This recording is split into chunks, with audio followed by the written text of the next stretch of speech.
Welcome to What is Going On for new thought from the edge of Om. Each week on Om Times flagship radio show, veteran broadcaster, author, and media consultant Sandy Sedgbeer conducts thought-provoking interviews with inspirational authors, artists, musicians, scientists, speakers, and filmmakers who are working at the point where spirituality and science meet consciousness at the very edge of Om. Here is your host, Sandy Sedgbeer. Hello and welcome. What happens when we die is a mystery that's plagued humanity since the beginning of time.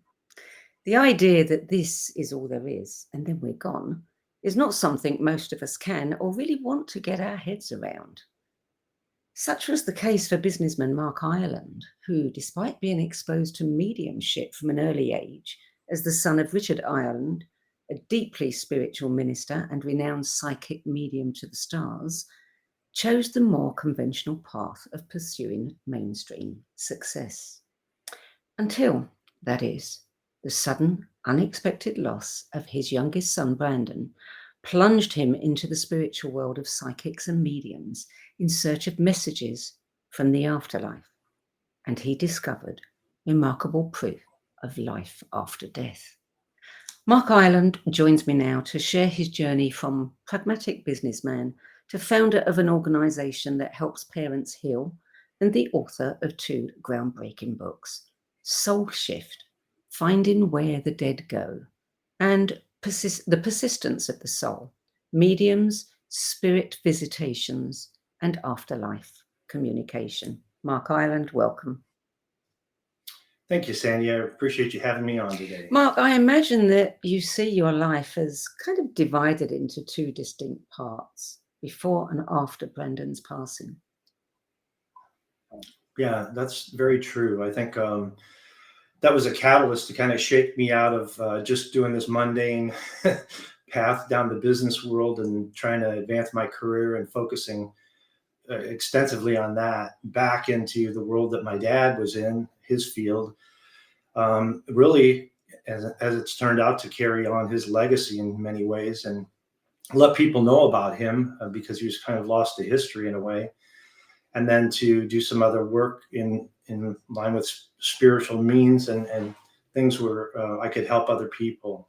It's interesting, isn't it, when we think we've got our life mapped out for us and then something happens and something completely different turns up.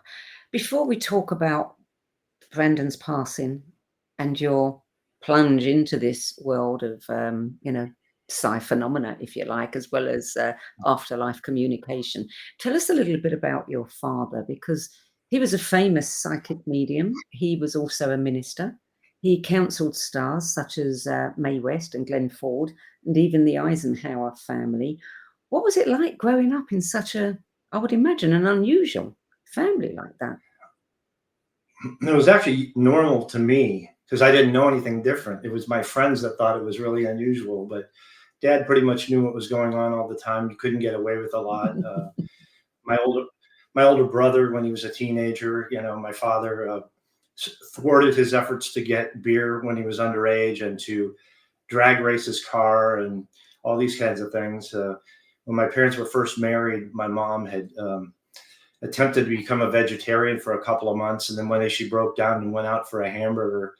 And when Dad came home that night, the first words out of his mouth were, "So Shirley, did you enjoy your hamburger today?" So that's what it was like. But the other part of that was seeing his demonstrations connect both with psychic phenomena and the spirit communication, the mediumship piece coming through at different times. He did more of that in the church and more of the psychic phenomena in public venues and on TV shows. Because back in that era, the 60s and 70s and early 80s, that's really what had to be packaged more as entertainment for mainstream audiences. But from a young age, when I saw the spirit communication come through, that was my very favorite thing, because although the psychic stuff was really compelling and undeniable, it was the messages that he bring through with high degree of specificity and pertinence to the sitter. And I could see the sitter's reactions, tears welling up and tears of joy, And I thought to myself, there really is more, there's more than just this physical existence. And we're consciousness isn't just the brain. There's more to the mind than the brain. It's a filter of consciousness, is what I've come to the conclusion of. But from a young age, I knew that. And, fast forward to when my son passed, that was an immense help to me. Now, my dad, I think where this was first discovered, I spoke to my grandmother years ago about this, and she first noticed signs of this in him at as early as age 3, when they lived in rural Ohio with no telephone or anything. And he would say, "Grandpa's coming." And within a certain period of time, Grandpa would be there. And they got to the point where she'd cook meals based on when my dad said Grandpa was coming. And then at age 5, he had corrective surgery on his eyes at the Columbus, Ohio Children's Hospital because he was born cross-eyed. After that surgery had taken place, he had his eyes cupped and bandaged. He was tied down to a bed because they were afraid that he'd mess with the bandages. So this one nurse felt sorry for him and said, "I'll let you up if you promise not to mess with the bandages." He agreed. She went on about her rounds, came back, found him bouncing the ball against the wall and catching it, thinking that he'd removed the bandages, but he hadn't. That was even more disturbing probably for her. And then she pulled in some doctors to observe this, and then they tried some different tests on him, like voice throwing, putting him in a bed, having one doctor stand in front of him and another at a doorway and asking who was in front of him, and he would get that right. So that was kind of the early discovery of these abilities in my father from my grandparents. And then he actually sat in a circle at the age of 13 and gave messages to people. That was, I guess, his first public demonstration per se. And then by the time he was 17, 18, he became a trance medium in addition to the other things. And then he was ordained by the National Spiritualist Association of Churches in the U.S. and worked for them as a traveling minister for a number of years. And then by 1960, he founded his own interdenominational or non-denominational church in Phoenix, Arizona, called the University of Life. And then he branched into, secular venues, demonstrating all over the place and on TV.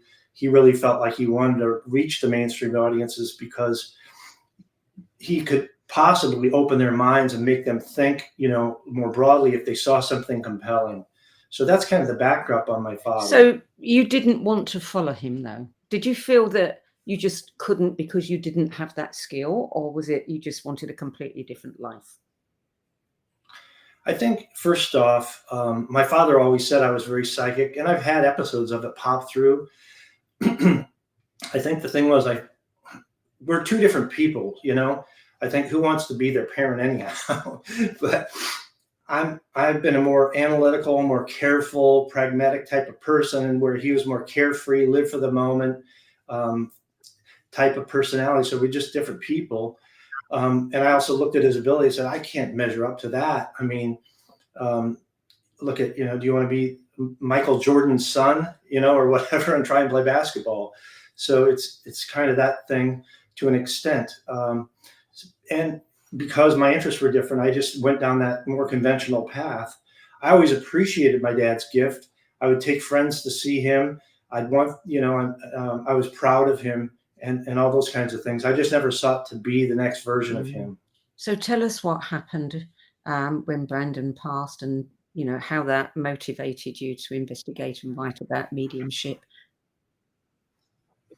It was one particular morning. He was 18 years old. It was a January day, January 10th. So we're actually coming up on the anniversary in just 6 days. Mm-hmm. But that morning, he had mentioned to me he was going to go on a hike with his buddies in the McDowell Mountains in Scottsdale, Arizona, where our home was at the time. And he hiked there a lot, but this morning I had this strange premonition. So we talk about my dad's ability, and here's one of those instances I had where I felt this strong premonition or presence there that made me feel uneasy about his hike and that it could be very dangerous, possibly take his life. And then my analytical side took over. I just said, "Oh, you're just being a worrying parent." But when it came time for him to leave, I did ask him not to go and said, "Brandon, please don't go." And his last words to me were, "We're going, Dad. Just like, stop your worrying," And he was 18. So it would have been a little manipulative of me to try and do anything more than that to keep him.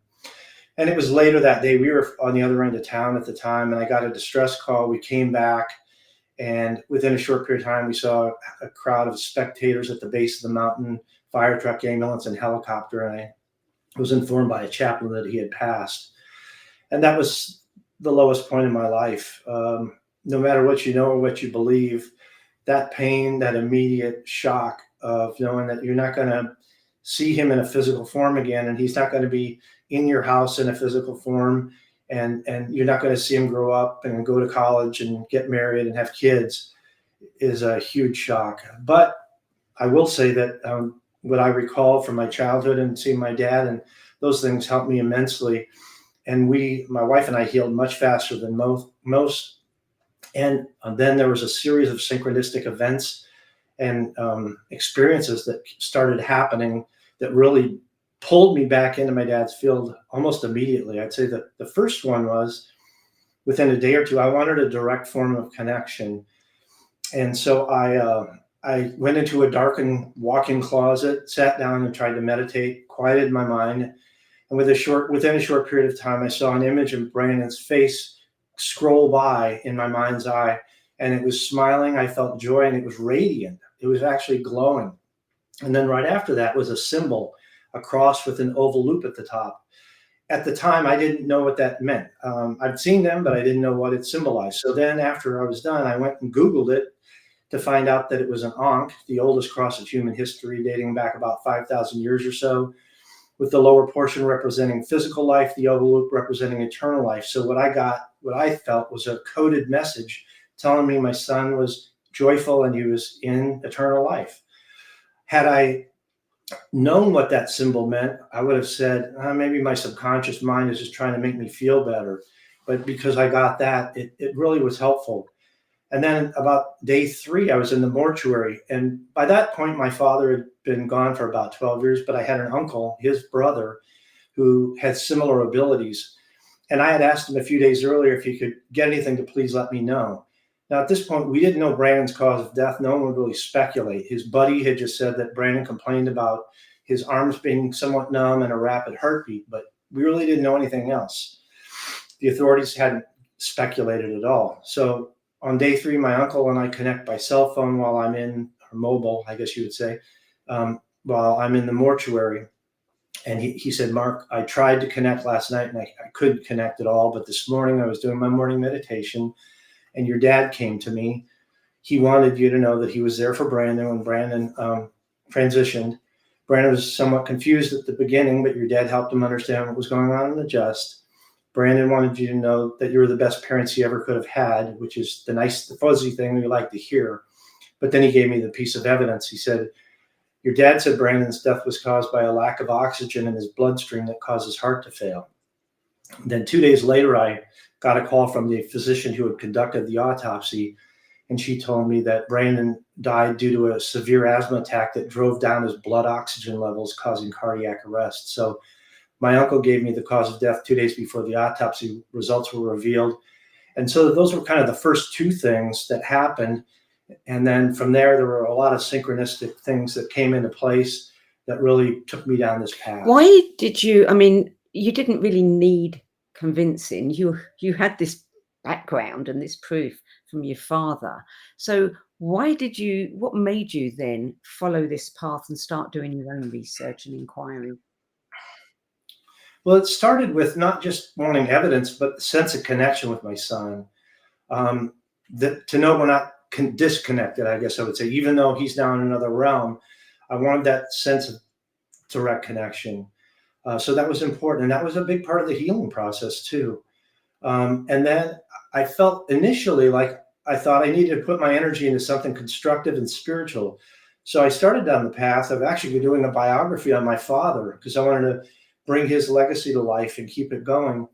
And I had hired an editor from New York City, and I got so much written, but like the foreword to the book was really kind of what I just explained to you, like these things that had happened.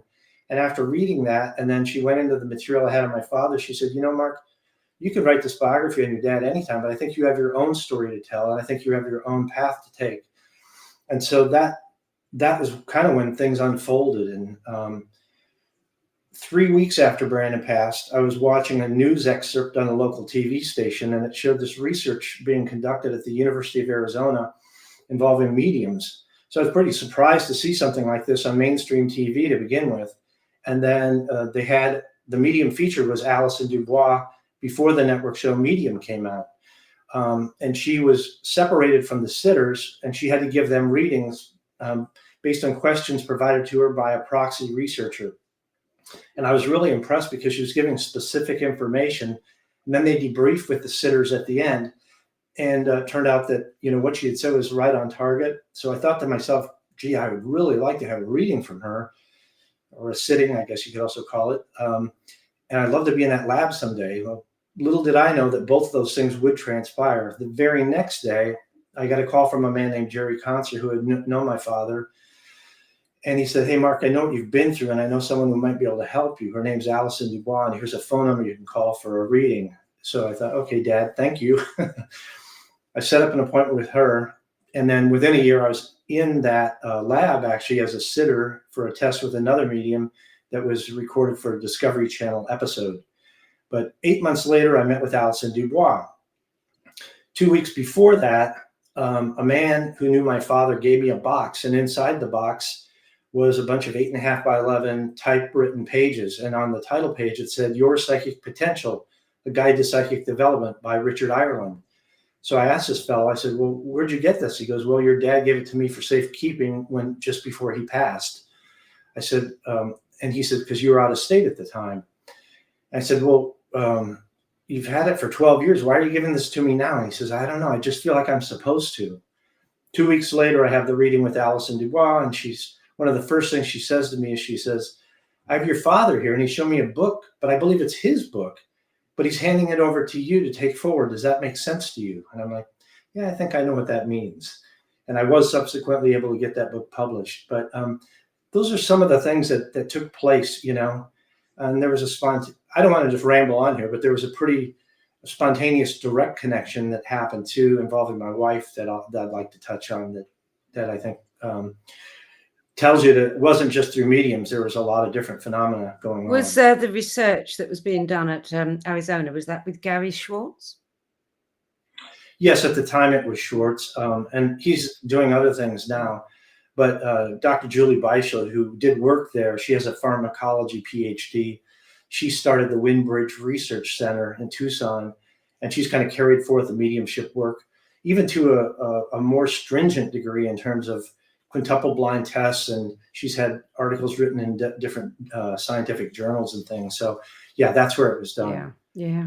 Persistence of the Soul presents some very detailed accounts of experiments conducted to obtain evidence of the continuity of consciousness. Can you share some of the more compelling evidence with us? Yeah, there's, I've had some of my own cases, like at the very first chapter, I talk about Deborah Martin, who's a friend of mine, who's a medium. And then I'll talk a little bit about some of the older research that's been done that was documented. But Deborah Martin, I was scheduled to go see her one afternoon because she felt she was getting messages from my father about his book, Your Psychic Potential, because I was about to get it published. And she wanted to give me guidance regarding the foreword, which I was writing. And the funny thing was, before I even got there, I got the feeling that I was supposed to make sure that people knew that book was intended for people who were pursuing this for the right reasons. And by right reasons, I meant not for their own ego or for notoriety, but to be of service. That's really the bottom line. And so I had pre-written a lot of this forward material. So I was going to go see her that one afternoon, but before going that morning, I got a distress call or email from a coworker in another city, Sacramento, California. And she told me that her brother had just died in a motorcycle accident. She didn't know what to do. She had read my first book and knew about my interest in this and was just kind of reaching out for help. And I said, hey, I'm tied up right now, but I'll get back to you later. So I started driving to Deborah's and I called my friend Linda on the phone. And she just said, yeah, my brother, he was in a motorcycle accident. He died instantly, and he left behind some kids. And that's all she told me. And then I arrived at Deborah's house, and I'm like, hey, it's kind of ironic I'm here today at the home of a medium because a friend of mine's brother just died. And she said, well, it's no accident that you're here because I'm supposed to, talk to her. I said, well, do you want to call her right now? And she said, no, let's do what we came here to do first, and then we'll see what I can do. So we had a chat about the forward, and pretty much what I had thought was exactly what she was telling me, what she felt like my dad was conveying to her, that the sacred nature of that book was important to share that, so that people that wanted that training were doing it for the right reasons. Then I said, well, do you want to call Linda now? And she goes, I have to pick up my daughter, so I don't have time to give her a reading right now, but let's sit down and see what I can get. So I sat in one chair, she sat in another. She had a notepad, and she said, well, what was the brother's name? And I said, I don't know. She goes, what's your friend's name? I said, Linda. And within just seconds, she said, well, this involved a motorcycle accident. He died instantly, so he wants her to know that he didn't suffer any pain. And he's talking about the little kids, something about them. And then she said something about, and there's a little boy that was like separate from the little kids. There's a boy. And she had mentioned something about a red ribbon or banner that she thought went over his casket. So she gave me a number of things like this, and I didn't know if any of them were true other than about the motorcycle accident. And so I called Linda on my drive back, and I had shared, that, and she was stunned and she felt somewhat relieved. And I said, well, there's something about little kids. And also she had mentioned something about bath time or a bathtub associated with the little kids. And she said for a number of years, her brother had been fighting drug addiction. And so she and her husband had actually taken the kids in, and they were literally called the little kids. And their favorite activity was bath time, and they would have these water wars in the bathtub. So that was highly relevant. She said the little boy was a grandson that was just born, and he was not one of the little kids. He was from a different, I don't know if it was a different child, but not the same grouping of the little kids. And it turned out that the red ribbon had indeed been over his casket. It was a gift from his motorcycle buddies. So then what I call this is what I've heard this referred to as like a drop-in. So basically it's when a medium gets messages for someone other than the sitter. So you can't allege telepathy with me because I didn't know all that stuff. All I knew about was the motorcycle wreck. Excuse me. So she then later connected with Linda by phone and gave her the rest of the reading and identified a lot of other really pertinent pieces of information, that pizza was his favorite food. He thanked his sister for changing the music at his funeral because they were going to play country western, which he hated, and he wanted hard rock because that's what he liked. So they switched that, and the phrase live, love, and laugh, which is common now, but back then, this was 15 years ago or so.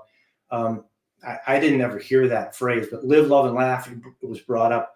Well, that was a phrase that she recently hung on her wall in remembrance of him, and she was about to get a tattoo as a memorial to him that was going to say live, love, and laugh. And it went on and on from there. But she did a phenomenal job. And I think the most impressive part of that was that, she gave me messages that I could not relate to, and I had to relay those. So I essentially served as a proxy sitter for that process. You also, in the book, you write about an experiment that you conducted with your dying sister. That's correct.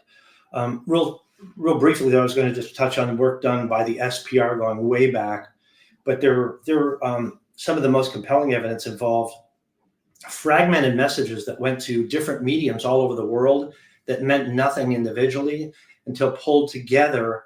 They were like the pieces of a puzzle that formed a mosaic. So that's what most psychical researchers and parapsychologists view as the best evidence today. But what I did with my sister was kind of a novel approach. I had read a book by Alan Spraggett years ago about Arthur Ford, the man who talked with the dead. And from that, I read about the whole Houdini code. So Harry Houdini, as most people know, was a famous magician, early 20th century. And initially he was interested in spiritualism and the idea of life after death, but he got discouraged after having, I guess, a bad reading or whatever, or a couple readings that he felt weren't evidential to him. Maybe he just went to people that weren't that good. I don't know. But then he kind of got angry and became a debunker. So he was trying to debunk mediums, but he also got caught in terms of setting people up where he had actually tried to make them look like fakes too. So his credibility went down a bit. But before he died, this showed that he still had an interest in this whole concept because he had made an agreement with his wife, Beatrice, he gave her a secret code phrase and said, if anyone gives you this phrase after I'm gone, you'll know that it's Harry Houdini.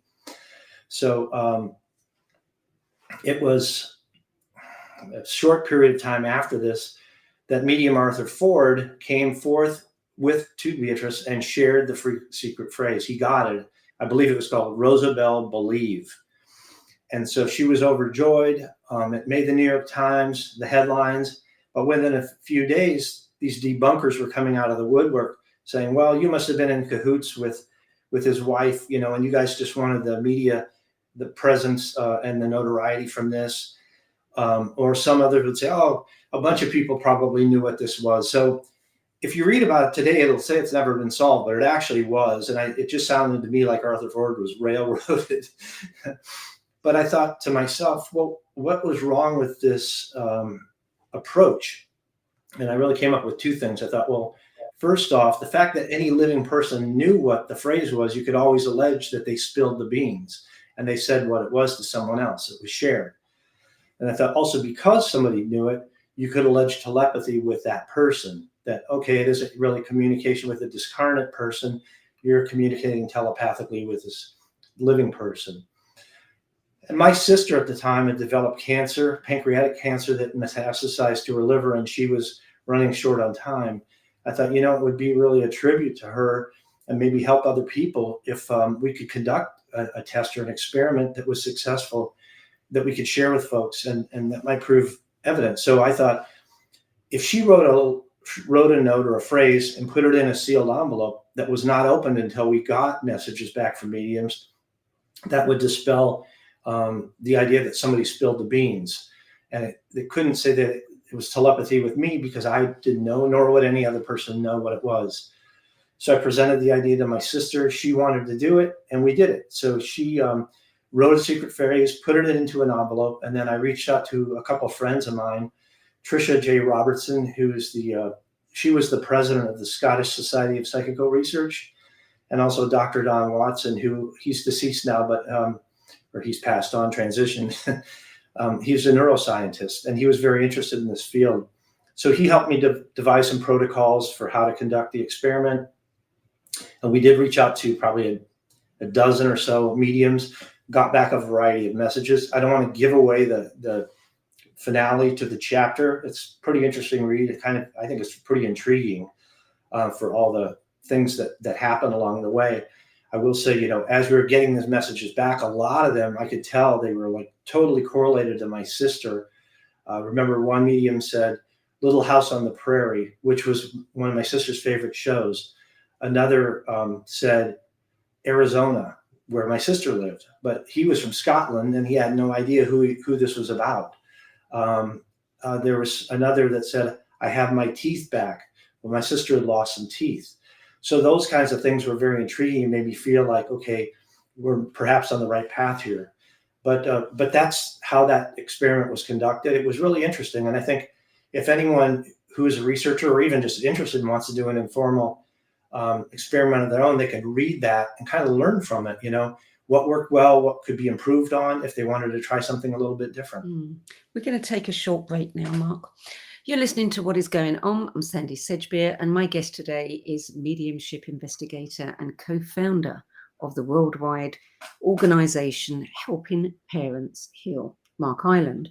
And we're talking about evidence for the survival of consciousness after death, as explored in his groundbreaking books, Soul Shift, Finding Where the Dead Go, and The Persistence of the Soul, Mediums, Spirit Visitations, and Afterlife Communication. We'll be back with more from Mark Ireland in a few moments. Stay tuned. Om Times TV. Imagine becoming a super influencer. Reinvent yourself, invest in your brand, and then manifest your success with a robust spheric approach. Om Times Media and Broadcasting offers a unique and multifaceted way to become the spiritual and conscious influencer you deserve to be by putting your message across our powerful platform with its proven record of integrity and excellence. Through our produced shows, Om Times offers the opportunity to become a social media TV personality, a radio show host, an Om Times magazine columnist, and a syndicated podcaster, all in one shot. By live streaming your show on Om Times TV and broadcasting it across the extensive Om Times radio and TV networks, you become more than a host. You become an ambassador and a force for positive change. Om Times. Open yourself to the possibilities.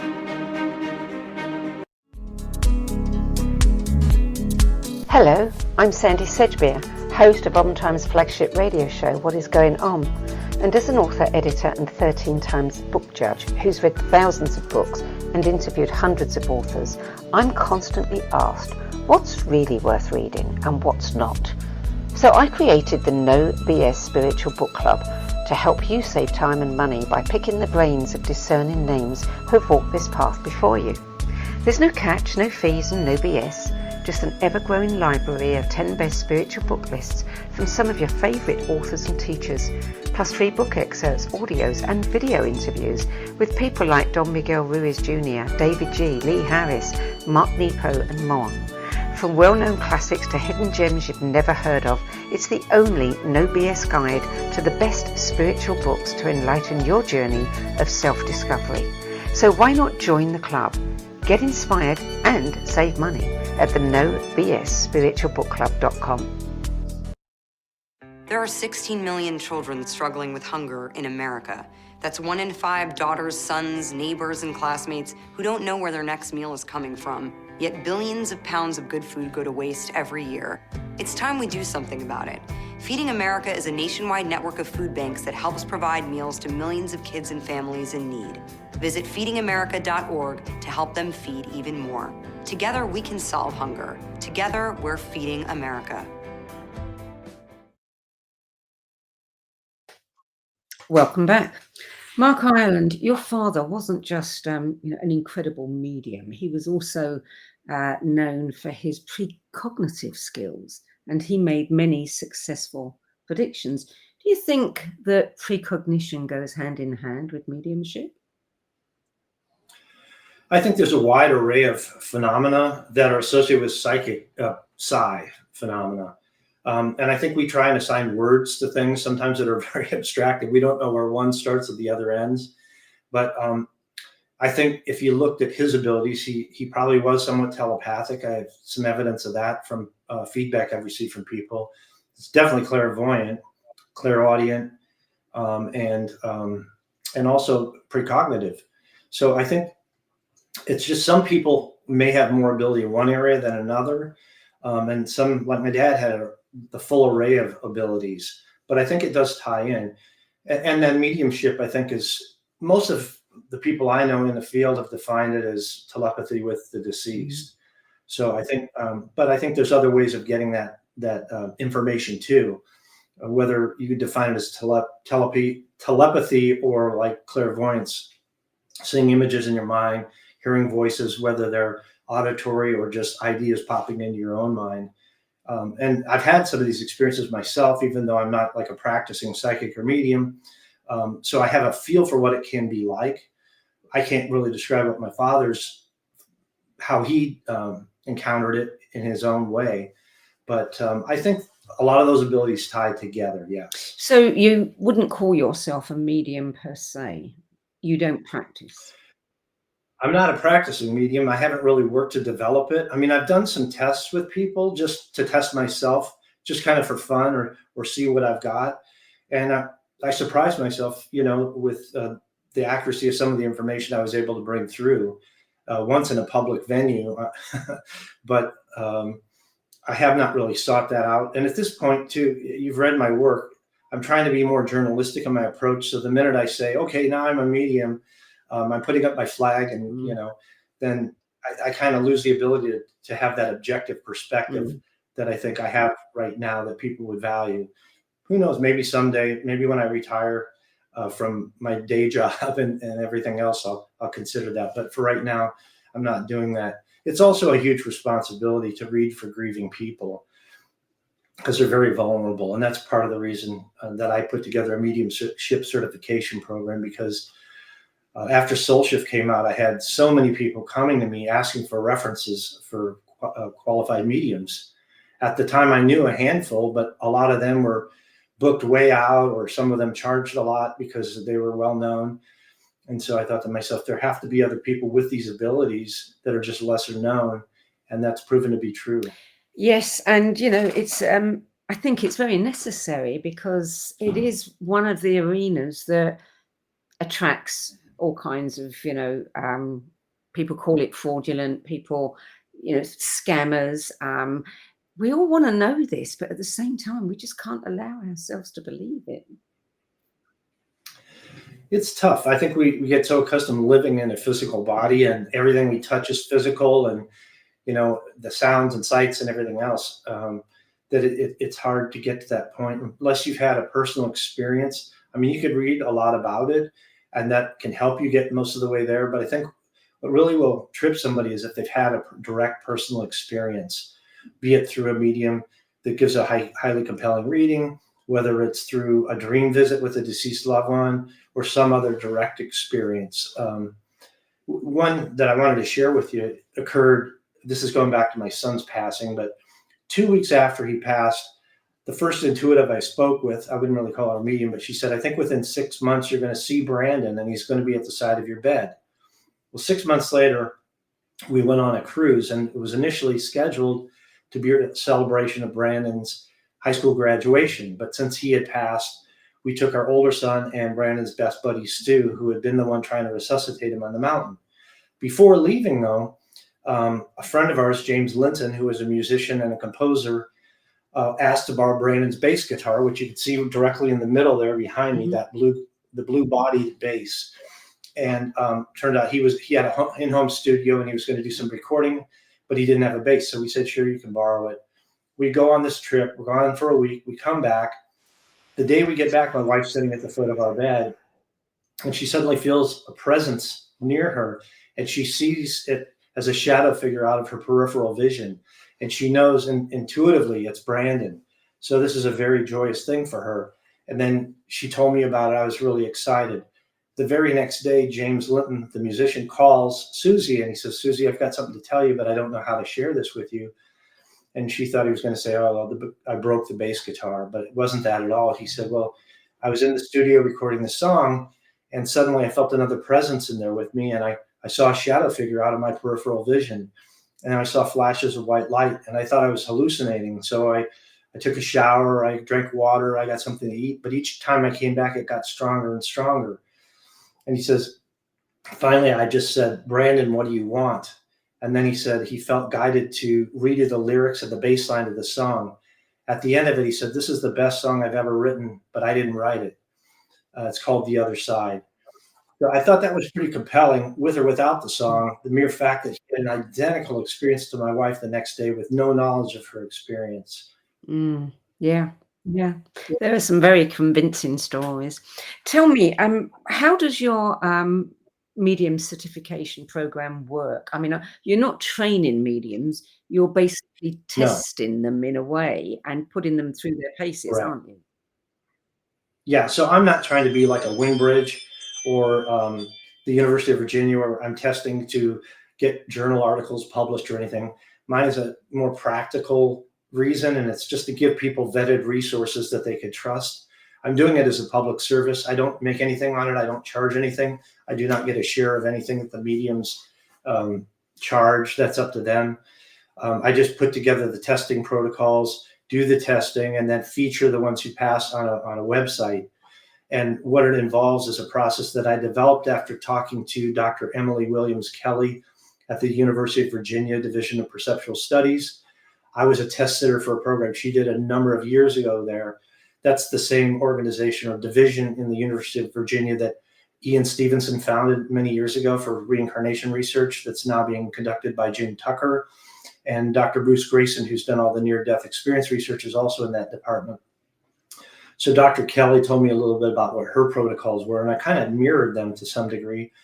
And then I went to Tricia Robertson at the SSPR that I mentioned earlier, and she helped me refine them. And so what I've gotten to this point, and I've actually raised the bar about 3 or 4 times since I started this in 2014. So this spring it'll have been 10 years I've been doing this, and I've certified 41 people thus far.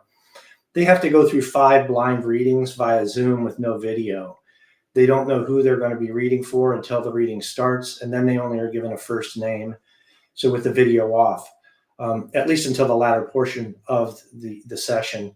The sessions are recorded and then later transcribed, and then the sitter has to grade them, basically breaking statements into individual statements. So it could be like a paragraph work of information has to be broken into individual statements that could be graded as either correct, incorrect, or indeterminable. Indeterminable might be a prediction that hasn't happened yet, or piece of information that the sitter can't find out because it involves someone they don't know and don't know where they live.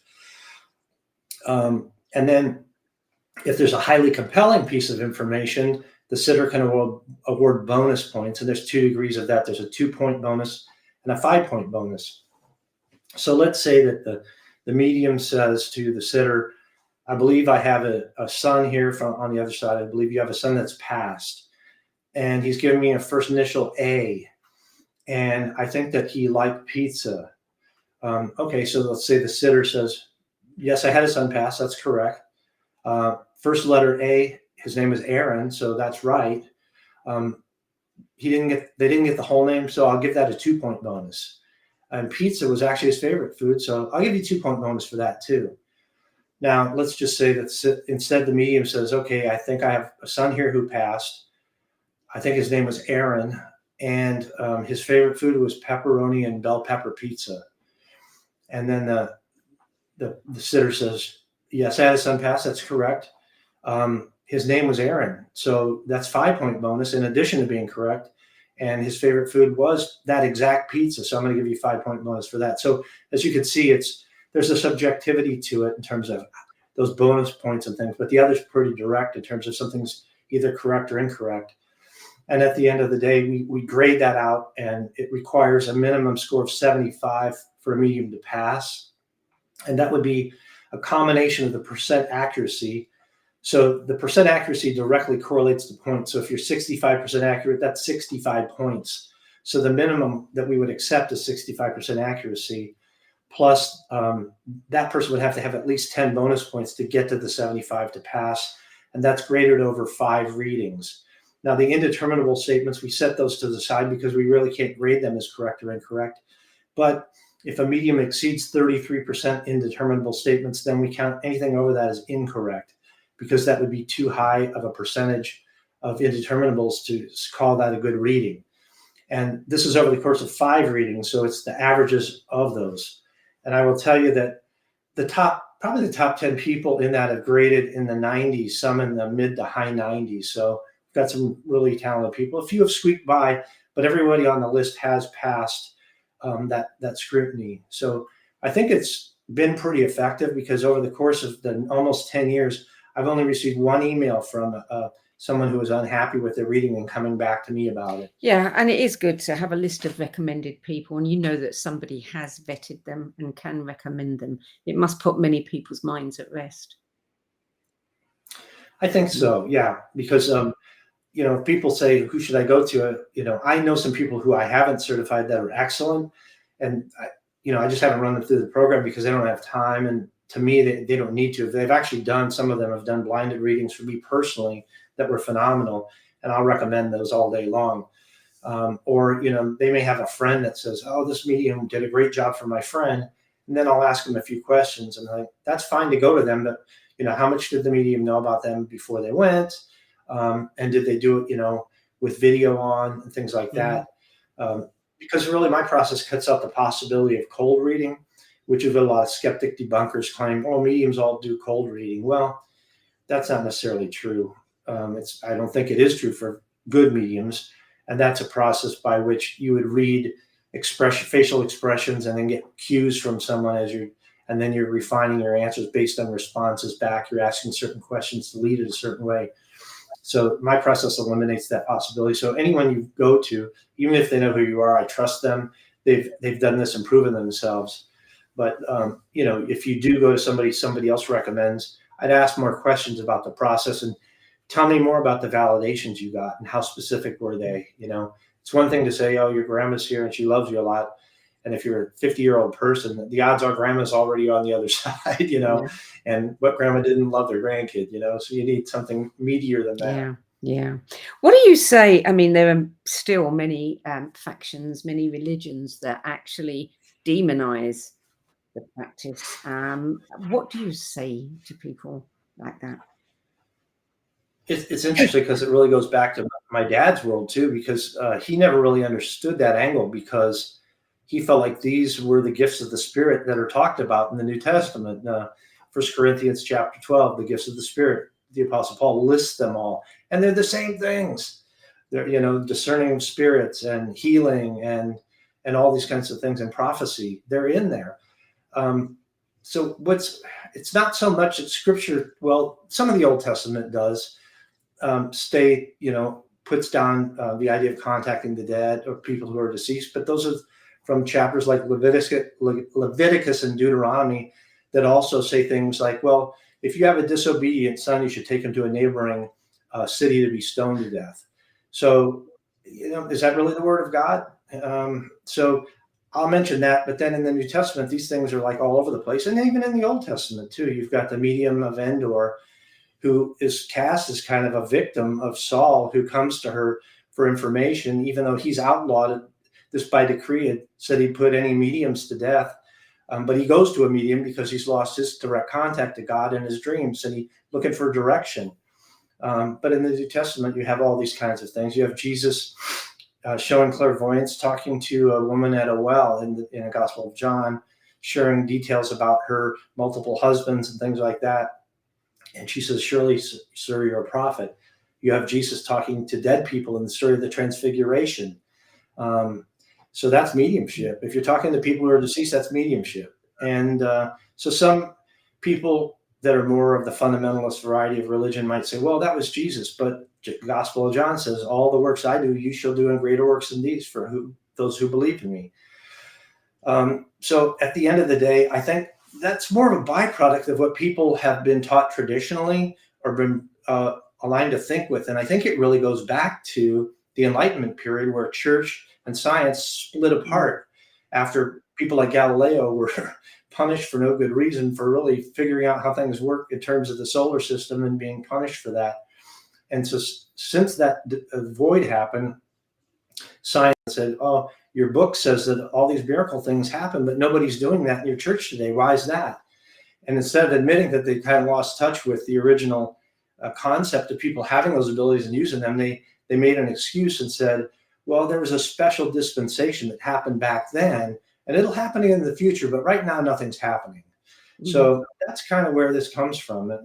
If people read the scripture themselves, instead of just taking what they're told at face value, they can kind of draw their own conclusions. And ultimately, I'd say, a statement attributed to Jesus is, a bad tree cannot bear good fruit. Well, to me, it's good fruit if somebody gives a message to a despondent person that's on the verge of suicide because their kid passed, and they have a sense of hope because of that. Isn't that good fruit? Yeah. And bearing that in mind, you co-founded Healing Parents, Helping Parents Heal in 2011, an international organization that has over 26,000 members now, purely to help parents who were grieving, who'd lost children. Tell us a bit more about that organization. Yeah, the origins are kind of interesting, but back after Soul Shift came out, within a year or so of that, I was doing some workshops with mediums and kind of sharing my dad's training materials and talking about my stories. And at this one workshop, a woman approached me and she said, hey, I'm a medium. I came here because I just moved from Florida to Arizona. I wanted to meet like-minded people. She said, but I met a woman who I read for, and her son also died on a mountain. I just thought I'd mention that to you. And I said, you know what? Give her a copy of my book, Soul Shift, at the time. And here's my contact information. So if she wants to reach out to me, she can. So this woman, Suzanne Wilson, who's actually an excellent medium, she gave it to this other woman, Elizabeth Boyson. Within a day or two, I get this call from Elizabeth, and she said, hey, I read your book in one sitting. I want to meet you and your wife. So we met. And after a short period of talking, she said, you know what? I have this Facebook group called Parents United in Loss, and I'm going to have my first ever in-person meeting next, in a week or two. Would you be my first speaker? And I said, sure. So I went to that initial meeting. We had 30, 40 people there. It went well. And then Elizabeth started hosting these meetings every week. Fast forward to 2011, and I was changing jobs, corporate jobs. And a medium friend of mine, Tina Power, said, Mark, I really think your mission in life is to help other parents who have been through the same thing you have. Maybe you could think about how to form an organization to do that. And so I thought, why reinvent the wheel? Elizabeth's already doing that, but she's only one location. It's just one group. What if we took her idea or concept and blueprinted it and then spread it out and had other affiliate locations, and we could start a newsletter and I could put together a website. So I approached her and with that, and she says, oh, I love that. I'd be happy to do it. And I said, well, how about a new name too, like Helping Parents Heal? She goes, oh, I love that name. Let's do that. And that's really the origin of it. And then some of the early members of the other meetings became board members of Helping Parents Heal. And then we started setting up affiliates in other cities. And initially Facebook was our method of just getting the word out. And then the thing just blew up. And in recent years, it's just exploded. We have 175 affiliates worldwide in a variety of countries, including the UK, England, Ireland, Scotland, Wales. I don't know if we have some in Wales, but and then even in India, all over the world. And some are of other languages as well. We have 26,000 members worldwide, and we have a conference that we conduct every other year. The next one's going to be in Phoenix, Arizona, in August of 24, and it will hold 1,000 people. We sold 750,000 registrations in the first couple of days, so I don't even know if there's going to be any more room for folks, but that's the story of that. And really, the reason we exist is because we're the only organization that allows the open discussion of spiritual experiences and afterlife evidence. At least the other groups in the US don't allow that. They cut people off if they try and share that stuff. But we found that to be one of the most healing things of all, even more, than therapy alone, or than, having support from other people and things like that. But it's a real boost. And I've seen people come through that came in totally despondent and deeply depressed, who came out the other side of this highly functioning and able to experience joy again. Mm. What are the most important things you've learned about the process of healing grief? I've got what I call the 5 pillars of healing, and this is just from my observations. The first one is to have support from family and friends. Unfortunately, not everybody has that, but hopefully you do. And if you do have a loving family that's there for you, let them know that you want to talk about your child, that, not to just try and sweep that under the rug because a lot of people are uncomfortable. They may do that. You want to talk about the happy memories. The second pillar is support from people who you meet who have been through the same thing, because they can relate to you. And that's kind of where we can come in, because we provide that platform for folks to meet others, especially in the conferences. And this is even more critical for men, because our membership's probably 90% women. Men just kind of hide in a corner sometimes, and they don't want to share their feelings or get involved. But during the conference, the women will bring their wives or partners, boyfriends, and those men get mixed up in this, and they see that there's a change in them because they see the presentations, they meet other people, so that can be very helpful. The third pillar is to provide service, something aside from yourself where you could help other people, whether that's doing Meals on Wheels for seniors, or a soup kitchen, or a foundation that does good work, or even setting up an affiliate chapter of our organization. When you give to others, it comes back to you. The fourth one is letting go of feelings of guilt, because a lot of parents will say, I should have done this, I could have done that. Just like my son Brandon, if I had done something more to keep him from going that day. But at the end of the day, you can't control things like that, and you're not responsible. It's just the nature of the world we live in life. You have to let go of that. And conversely, feelings of anger directed at others that you hold accountable, you've got to forgive. It's hard to do, but until you do, that's just hurting you. And then the last pillar, the fifth pillar, is the one of hope, and that is openness to evidence for the afterlife.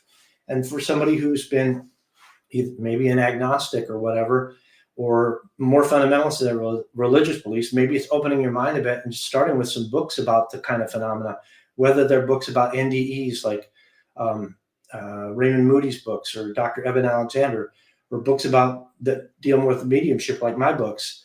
you can start there, and then maybe you can figure out what you want to do. Maybe you develop meditative practices for your direct connection. Maybe you want to see a good medium. So those are the 5 things that I found in addition to therapy. Not saying that you don't need therapy, but in addition to that have been most helpful to people. Well, that is a really hopeful note to end the show on. Thank you, Mark. Thank you for joining us and sharing your story with us. Of course. Thank you.